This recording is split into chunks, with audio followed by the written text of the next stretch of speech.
ಸ್ನೇಹಿತರೆ, ಮನಸ್ಸಿನ ನೆಮ್ಮದಿ, ಮಾನಸಿಕ ಶಾಂತಿ ಇವುಗಳನ್ನು ಪಡೆಯುವುದು ತುಂಬ ಅವಶ್ಯಕವಾಗಿರುವಂತಹ ಕೆಲಸ. ಅದಕ್ಕೋಸ್ಕರ ನಾವು ಏನು ಮಾಡಬೇಕು ಎನ್ನುವುದನ್ನು ತಿಳಿದುಕೊಳ್ಳೋಣ ಬನ್ನಿ.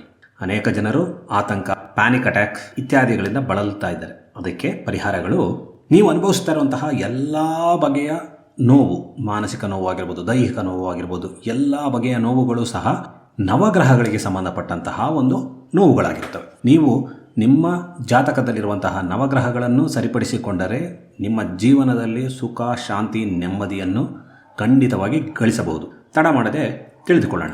ಮೊದಲನೇದು, ನೀವು ಭಾವನಾತ್ಮಕವಾಗಿ ನೊಂದುಕೊಂಡಿದ್ದರೆ, ಎಮೋಷ್ನಲಿ ತುಂಬ ಪೇನ್ಫುಲ್ ಅಂತ ಹೇಳ್ತಾ ಇರ್ತೀರಲ್ಲ, ಆ ರೀತಿ ಭಾವನಾತ್ಮಕವಾಗಿ ನೀವು ತುಂಬ ನೋವನ್ನು ಅನುಭವಿಸುತ್ತಿದ್ದರೆ ನಿಮ್ಮ ಜಾತಕದಲ್ಲಿರುವಂತಹ ಚಂದ್ರನನ್ನು ನೀವು ಬಲಪಡಿಸಬೇಕು. ಚಂದ್ರನೇ ನಮ್ಮ ಭಾವನೆಗಳು ಮತ್ತು ಮಾನಸಿಕ ನೆಮ್ಮದಿಗೆ ಕಾರಕನಾಗಿರುವಂಥವನು. ನೀವು ಪದೇ ಪದೇ ಆತಂಕ, ಅಶಾಂತಿ, ಡಿಪ್ರೆಷನ್ನು ಇತ್ಯಾದಿ ಅನುಭವಿಸುತ್ತಿದ್ದರೆ ನೀವು ಮಾಡಬೇಕಾಗಿರೋದು ಒಂದು ಕೆಲಸ, ನಿಮ್ಮ ತಾಯಿಯನ್ನು ಗೌರವಿಸಬೇಕು. ತಾಯಿ ಚಂದ್ರನ ಸಂಕೇತ. ಅವರನ್ನು ಖುಷಿಯಾಗಿಡಿ. ತಾಯಿ ಇಲ್ಲವಾದರೆ ಅತ್ತೆ, ಅತ್ತೆ ಇಲ್ಲವಾದರೆ ಅಜ್ಜಿ ಇಲ್ಲವಾದರೆ ಚಿಕ್ಕಮ್ಮ, ದೊಡ್ಡಮ್ಮ, ಯಾರಾದರೂ ಒಬ್ಬರು. ಅವರು ಯಾರೂ ಇಲ್ಲ, ನಮಗೆ ಗೊತ್ತಿರೋರು ಯಾರೂ ಇಲ್ಲ ಎಂದರೆ, ಯಾರಾದರೂ ನಿಮಗೆ ಪ್ರೀತಿ ಪಾತ್ರರಾಗಿರುವಂತಹ ಒಂದು ವಯಸ್ಸಾಗಿರುವಂತಹ, ನಿಮಗಿಂತ ದೊಡ್ಡವರಾಗಿರುವಂತಹ ಒಂದು ಹೆಂಗಸಿಗೆ ಒಂದು ಸಣ್ಣ ಗಿಫ್ಟ್ಗಳನ್ನು ಕೊಡಿ. ಅವರನ್ನು ಪ್ರೀತಿಸಿ ಮತ್ತು ಅವರನ್ನು ಆಗಾಗ ಮಾತನಾಡಿಸುತ್ತಾ ಇರಿ. ಇದರಿಂದ ನಿಮಗೆ ನೆಮ್ಮದಿ ದೊರೆಯುತ್ತದೆ. ಸರಿ, ಇದೂ ಸಹ ಯಾರಿಗೂ ಸಹ ಆಗಲ್ಲ, ನಮ್ಮ ಕೈಯಲ್ಲಿ ಆಗಲ್ಲ ಅಂತ ಹೇಳಿದ್ರೆ, ಬೆಳ್ಳಿ ಲೋಟದಲ್ಲಿ ನೀರು ಕುಡಿಯಿರಿ. ಬೆಳ್ಳಿ ಆಭರಣಗಳನ್ನು ಧರಿಸಿ, ಉಂಗುರ ಆಗಿರ್ಬೋದು, ಚೈನ್ ಆಗಿರ್ಬೋದು, ಕಾಲ್ ಚೈನ್ ಆಗಿರ್ಬೋದು, ಬ್ರೇಸ್ಲೈಟ್ ಆಗಿರ್ಬೋದು, ಬೆಳ್ಳಿ ಚೈನನ್ನು ಧರಿಸಿ ಬೆಳ್ಳಿ ಲೋಟದಲ್ಲಿ ನೀರು ಕುಡಿಯಿರಿ. ದುಡ್ಡಿದ್ದರೆ ಬೆಳ್ಳಿ ತಟ್ಟೆನಲ್ಲೇ ಊಟ ಮಾಡಿ. ಇದರ ಜೊತೆಗೆ ನೀವು ಮುತ್ತುಗದ ಎಲೆ ನೋಡಿರ್ಬೋದು. ಮುತ್ತುಗದ ಎಲೆ ಅಥವಾ ಇಸ್ತ್ರಿ ಎಲೆ ಎಂದು ಕರೆಯುತ್ತಾರೆ. ಆ ಇಸ್ತ್ರಿ ಎಲೆಯಲ್ಲಿ ಸೋಮವಾರ ರಾತ್ರಿ ಊಟ ಮಾಡಿ. ಗಂಜಿಗೆ ಅಂಗಡಿಯಲ್ಲಿ ಸಿಗುತ್ತೆ, ಮುತ್ತುಗದ ಎಲೆ ಕೊಡಿ ಅಥವಾ ಇಸ್ತ್ರಿ ಎಲೆ ಕೊಡಿ ಅಂದರೆ ಕೊಡ್ತಾರೆ. ಅದನ್ನು ತೆಗೆದುಕೊಂಡ್ಬಂದು ಇಟ್ಕೊಳ್ಳಿ. ಸುಮಾರು ದಿನ ಬರುತ್ತೆ.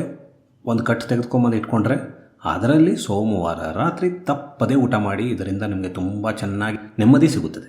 ಜೊತೆಗೆ ಓಂ ಸೋಮಾಯ ನಮಃ ಎಂಬ ಮಂತ್ರವನ್ನು ಪಠಿಸುತ್ತಾ ಇರಿ. ನಿಮ್ಮ ನೆಮ್ಮದಿ ಹೆಚ್ಚಾಗುತ್ತದೆ. ಎರಡನೆಯದು, ಗುರುಗ್ರಹ ಗುರುಬಲ ಇತ್ತು ಅಂತ ಹೇಳಿದ್ರೆ ನಿಮ್ಮನ್ನು ಮೀರಿಸೋರು ಯಾರೂ ಇಲ್ಲ, ನಿಮ್ಮನ್ನು ಸೋಲಿಸೋರು ಯಾರೂ ಇಲ್ಲ. ಗುರುವು ಜ್ಞಾನ ಮತ್ತು ಡೆವಲಪ್ಮೆಂಟ್ನ ಸಂಕೇತ, ಅಭಿವೃದ್ಧಿಯ ಸಂಕೇತ. ನಮಗೆ ಉಂಟಾಗುವಂತಹ ಒತ್ತಡ ಮತ್ತು ಅತಿಯಾದ ಆಲೋಚನೆ, ಓವರ್ ಥಿಂಕಿಂಗ್ ಏನೆಲ್ಲ ಇದೆಯೋ ಅದು ಗುರು ಕೆಟ್ಟಿದ್ರೆ ಬರುತ್ತೆ. ಈ ಒತ್ತಡ ಮತ್ತು ಓವರ್ ಥಿಂಕಿಂಗ್. ಗುರು ಚೆನ್ನಾಗಿದ್ದರೆ ಒತ್ತಡ ಮತ್ತು ಓವರ್ ಥಿಂಕಿಂಗ್ ನಿಮ್ಮ ಹತ್ತಿರ ಸಹ ಇರಲ್ಲ. ಇದಕ್ಕೋಸ್ಕರ ದುಡ್ಡಿದ್ದರೆ ಪುಷ್ಯರಾಗ ಜಮ್ ಸಿಗುತ್ತೆ. ಅದನ್ನು ಧರಿಸಿ ಓಂ ಬೃಹಸ್ಪತಯೇ ನಮಃ ಎಂಬ ಮಂತ್ರವನ್ನು ಪಠಿಸಿ. ಪಾಸಿಟಿವ್ ಥಿಂಕಿಂಗ್, ಸಕಾರಾತ್ಮಕ ಚಿಂತನೆ ಹೆಚ್ಚಾಗೋದಕ್ಕೋಸ್ಕರವಾಗಿ ಆಧ್ಯಾತ್ಮಿಕ ಗ್ರಂಥಗಳನ್ನು ಓದಿ, ಮಂತ್ರಗಳನ್ನು ಕೇಳಿ. ಯೂಟ್ಯೂಬಲ್ಲಿ ಸಿಗುತ್ತೆ, ಕೇಳಿ. ಆಧ್ಯಾತ್ಮಿಕ ಗ್ರಂಥಗಳು ಅಂದರೆ ರಾಮಾಯಣ, ಮಹಾಭಾರತ, ಭಗವದ್ಗೀತೆ, ಶ್ರೀಮದ್ ಭಾಗವತ ಯಾವುದಾದ್ರೂ ಆಗಿರ್ಬೋದು. ನಿಮ್ಮ ಗುರುಗಳನ್ನು ಗೌರವಿಸಿ. ಬ್ರಾಹ್ಮಣರಿಗೆ ಅಥವಾ ಪುರೋಹಿತರಿಗೆ ಆಹಾರ, ಬಟ್ಟೆ ಮತ್ತು ದಕ್ಷಿಣೆಯನ್ನು ದಾನ ಮಾಡಿ. ಮೂರನೆಯದು, ಆತಂಕ ನಿವಾರಿಸಿಕೊಳ್ಳೋದಕ್ಕೆ ಶನೀಶ್ವರನ ಆರಾಧನೆ ಮಾಡಿ. ಓವರ್ ಥಿಂಕಿಂಗ್ ಮತ್ತು ಮೆಂಟಲ್ ಇಂಬ್ಯಾಲೆನ್ಸ್ನ ಶನೀಶ್ವರ ಸಹ ಉಂಟು ಮಾಡ್ಬೋದು. ಅದಕ್ಕೋಸ್ಕರವಾಗಿ ಶನಿವಾರದ ದಿನ ಎಳ್ಳೆಣ್ಣೆಯ ದೀಪವನ್ನು ಬೆಳಗಿಸಿ ಓಂ ಶಂ ಶನೈಶ್ಚರಾಯ ನಮಃ ಎಂಬಂತಹ ಮಂತ್ರವನ್ನು ಪಠಿಸಿ. ಕಾಗೆಗಳಿಗೆ ಆಹಾರ ನೀಡಿ. ಕಪ್ಪು ವಸ್ತ್ರಗಳನ್ನು, ಕಂಬಳಿ, ಕಪ್ಪು ಎಳ್ಳು ಈ ಥರ ವಸ್ತುಗಳನ್ನು ದಾನ ಮಾಡಿ. ಜೀವನದಲ್ಲಿ ಸಂತೋಷ ಇರಬೇಕು ಎಂದರೆ ಶುಕ್ರನ ಅನುಗ್ರಹ ಬೇಕು. ಶುಕ್ರ ಸೌಂದರ್ಯ, ಆನಂದ ಮತ್ತು ಪ್ರೀತಿಯ ಕಾರಕನಾದಂತಹ ಗ್ರಹ. ನಾವು ಜೀವನವನ್ನು, ನಮ್ಗೆ ಏನೆಲ್ಲ ಇರುತ್ತೆ, ಸುಮಾರು ಜನರಿಗೆ ಎಲ್ಲ ಇರುತ್ತೆ, ಎಲ್ಲ ರೀತಿಯ ಭಾಗ್ಯಗಳು ಇರುತ್ತೆ, ಆದರೆ ಅವರು ಅದನ್ನು ಅನುಭವಿಸುವುದಕ್ಕೆ ಆಗುವುದಿಲ್ಲ. ಯಾಕೆ ಎಂದರೆ ಅವರಿಗೆ ಶುಕ್ರ ಗ್ರಹದ ಪ್ರಭಾವ ಇರಲ್ಲ. ಅದಕ್ಕೋಸ್ಕರ ಇವರು ವಜ್ರವನ್ನು ಧರಿಸಬೇಕು. ಯಾವಾಗಲೂ ಅವರ ಸುತ್ತ ಒಂದು ಸುವಾಸನೆ ಬರುವಂತಹ ಒಂದು ಹೂವುಗಳಿರಬೇಕು. ಒಳ್ಳೆ ಮೆಲೋಡಿಯಸ್ ಆಗಿರುವಂತಹ ಸಾಂಗ್ಸನ್ನು ಅವರು ಕೇಳಬೇಕು. ಸಿನಿಮಾಗಳಿಗೆ ಹೋಗಬೇಕು, ಸಂಗೀತ ಕಚೇರಿಗಳಿಗೆ ಹೋಗಬೇಕು, ಚಿತ್ರಕಲೆಗಳಲ್ಲಿ ತಮ್ಮನ್ನು ತಾವು ತೊಡಗಿಸಿಕೊಳ್ಳಬೇಕು. ಇವುಗಳಿಂದ ಸಹ ಶುಕ್ರನನ್ನು ಅವರು ಪವರ್ಫುಲ್ ಮಾಡ್ತಾ ಹೋಗ್ಬೋದು. ಆಗ ಅವರು ಇರುವಂತಹ ಎಲ್ಲ ಬಗೆಯ ಒಂದು ಅನುಗ್ರಹವನ್ನು ಅವರು ಆನಂದಿಸಬಹುದು. ಐದನೇದು, ಬುಧಗ್ರಹವನ್ನು ಬ್ಯಾಲೆನ್ಸ್ ಮಾಡಬೇಕು. ಬುಧಗ್ರಹ ಬುದ್ಧಿಶಕ್ತಿ ಮತ್ತು ಸಂವಹನದ ಕಾರಕ. ನಿಮ್ಮ ಮನಸ್ಸು ಚಂಚಲ ಆಗಿ ಹೋಯಿತು ಎಂದರೆ ನೀವು ಮಾನಸಿಕ ಶಾಂತಿಯನ್ನು ಕಳೆದುಕೊಳ್ಳುತ್ತೀರಿ. ಅದಕ್ಕೋಸ್ಕರ ನೀವೇನು ಮಾಡಿ ಅಂತ ಹೇಳಿದ್ರೆ, ಗಿಡಗಳನ್ನು ಬೆಳೆಸಿ. ಮನೆಗಳಲ್ಲಿ ಸಾಧ್ಯವಾದ ಜಾಗದಲ್ಲಿ ಗಿಡಗಳನ್ನ ಇಟ್ಟು ಅದನ್ನು ಬೆಳೆಸಿ. ಗಿಡಗಳಿಗೆ ನೀರು ಇರಿ. ಪಾರ್ಕ್ಗಳಲ್ಲಿ ಓಡಾಡಿ. ಗಿಡ ಮರಗಳಿರುವಂತಹ ಜಾಗದಲ್ಲಿ ಹೆಚ್ಚಾಗಿ ಓಡಾಡಿ. ಓಂ ಬುಧಾಯ ನಮಃ ಎನ್ನುವಂತಹ ಮಂತ್ರಗಳನ್ನು ಪಠಿಸಿ.